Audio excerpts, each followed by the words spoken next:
वक्रेश्वर पंडित का तिरुभाव दिवस है। तो मैं विचार कर रहा था वक्रेश्वर का मतलब क्या है।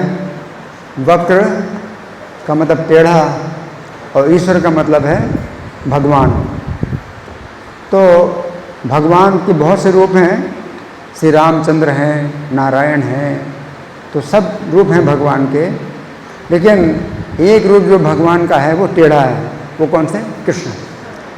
तो कृष्ण ही जो है टेढ़े हैं, बाकी जितने भगवान हैं सब सीधे हैं। तो कृष्ण को वक्रेश्वर कहा जाता है, एक ऐसा ईश्वर जो टेढ़ा है। तो टेढ़े हैं, 3 स्थानों से टेढ़े हैं, तो टेढ़े हैं।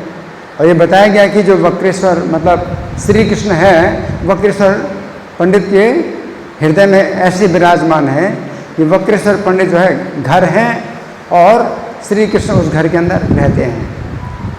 तो श्री कृष्ण जो है निवास करते हैं वक्रेश्वर के शरीर में, इस प्रकार जैसे कोई व्यक्ति अपने घर में निवास करता है। तो मैं क्या कह रहा हूँ कि वक्रेश्वर पंडित जो है श्री कृष्ण के घर हैं, और वो घर कैसा है? चलता फिरता घर है।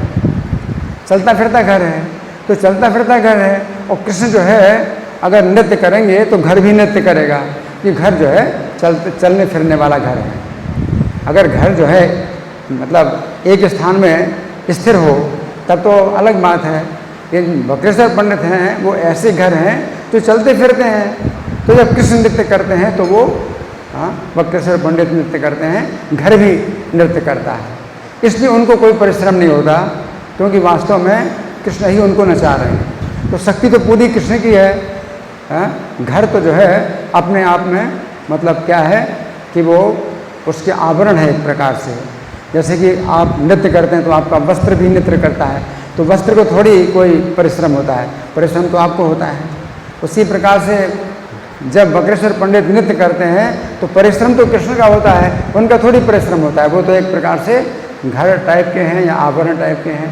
तो वक्रेश्वर पंडित के बारे में कुछ ऐसी चर्चा हुई। और हेरा पंचमी जो लक्ष्मी जी का भाव है, तो इसमें जो है भगवान इससे भी प्रसन्न होते हैं। भगवान की अनेक प्रकार की पत्नियां हैं, उनके अलग अलग प्रकार के भाव हैं। तो लक्ष्मी जी चूँकि ऐश्वर्य भाव में रहती हैं, तो ऐश्वर्य भाव में जब रहती हैं तो वो वृंदावन के भाव को नहीं समझ पाती, और वो अपनी समझ के अनुसार जो है जगन्नाथ जी के ऊपर कोप करती हैं, कुपित होती हैं। तो वो भी भगवान, उस भाव को भी भगवान ग्रहण करते हैं। तो कि भगवान तो भावग्राही हैं, भाव ग्रहण करते हैं। तो लक्ष्मी जी नहीं समझ पाती हैं कि भगवान जगन्नाथ को वृंदावन में क्या सुख मिलता है। और भगवान को वृंदावन में जो सुख मिलता है वो एक अलग प्रकार का सुख है। लक्ष्मी जी से जो सुख मिलता है वो अलग प्रकार का सुख है। तो जैसे कि नमकीन आप खाते हैं एक अलग स्वाद है, मीठा खाते हैं आपका अलग स्वाद है ना। तो उसी प्रकार से लक्ष्मी जी ऐश्वर्य की देवी हैं। तो भगवान जगन्नाथ को ऐश्वर्य के साथ सेवा करती हैं, और वो मानती हैं कि इस प्रकार से जगन्नाथ जी को सुख मिलता है। तो लक्ष्मी जी को इस बात पर जो है बड़ी असंतुष्टि होती है कि जगन्नाथ जी जो है इतने रसिक प्रवीण हैं, रसिक यानी सुख प्राप्त करने में इतने निपुण हैं कि कोई उनके समान नहीं है। लेकिन जगन्नाथ जी जो है इस मामले में कितने अनाड़ी हैं कि जो है ये सोचते नहीं इनको क्या सुख मिल रहा है। यहाँ जहाँ सुख नहीं है वहाँ पर जो है इतना समय बिता दिया, तो वृंदावन में क्या सुख है, तो लक्ष्मी जी नहीं समझ पाती। तो उनको जब जगन्नाथ जी के ऊपर कोप होता है, गुस्सा आता है, तो वो भी एक प्रकार की सेवा की भावना है, लक्ष्मी जी की सेवा की भावना है, क्योंकि वो उनको सुख देना चाहती हैं। और जो जगन्नाथ जी जो है सुख नहीं पा रहे हैं, तो लक्ष्मी जी को इस बात से बड़ी असंतुष्टि होती है कि ये क्यों ऐसा जो है कर रहे हैं, जहाँ सुख नहीं है वहाँ पर जो है सुख ले रहे हैं। तो भगवान जो कि भावग्राही हैं, इसलिए लक्ष्मी जी के भाव को भगवान जो है ग्रहण करते हैं। उनकी भी सेवा है, उनका भी जो गुस्सा है तो भगवान उसको भी ग्रहण करते हैं। गोपियाँ गुस्सा होती हैं कृष्ण के ऊपर, अलग प्रकार का भाव होता है, तो भगवान उसमें भी बड़े प्रसन्न होते हैं। लक्ष्मी जी गुस्सा करते हैं, भगवान के ऊपर अलग प्रकार का भाव होता है, तो भगवान उस पर भी प्रसन्न होते हैं।